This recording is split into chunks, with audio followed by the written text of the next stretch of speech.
you've had your highs and your lows, and you've been absolutely magnificent right through. How does one get up off the deck when things aren't going well? I would like to share one experience with you here. It's a funny story, but completely out of the box, which we hadn't tried, and it did wonders for our team. We were playing against New Zealand, and Chris Keynes was bowling. This was in India, in Mohali, so in your hometown.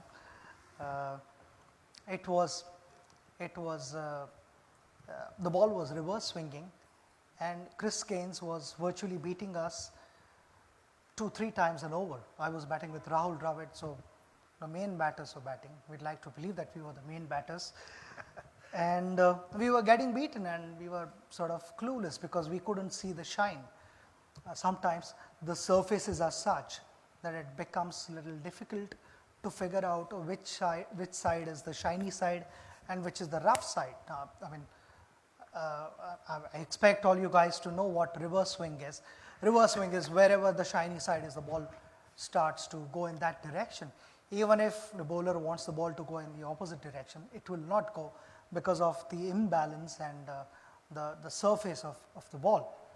So Chris had started doing that, and I met with Rahul in the middle of the wicket, in the middle of the over. I said, I've got an idea. And he said, do you want to share it now or after the over? I said, I'll share with you after the over, but it can work. So Rahul said, okay, tell me now, what is your idea?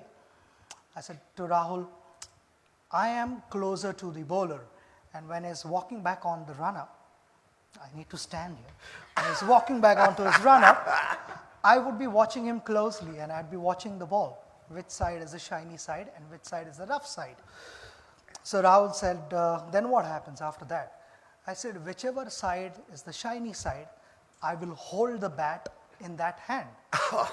If he's going to bowl an outswinger, the bat is going to be in my left hand. If he's bowling in swinger, the bat is in my right hand at the non-striker's end. So that's the only time in my career when the batsman is ready to face the ball. He's not watching the bowler, he's watching the bat in my hand. So he's very good. So Rahul is watching me, and suddenly you see a couple of cover drives being hit for boundaries, and on drives passing piercing mid-wicket and mid-on, and Chris is like wondering, these guys were getting beaten a couple of times every over, and suddenly I'm giving away a couple of boundaries. There's definitely something wrong. So all the fielders were watching me because I was, watching Chris and not Rahul. And normally, no batsman stands facing the bowler. He would be like facing the other batter.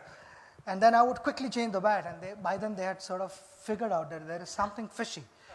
And Chris lost his momentum, he lost his rhythm, and he held the ball cross seam, and he bowled the ball, and instead of looking at Rahul or checking what has happened there, he looks at me and I said, what have you got for this? Chris didn't realize that I had also warned Rahul that if I don't know what is coming, I'm going to hold the bat in the middle.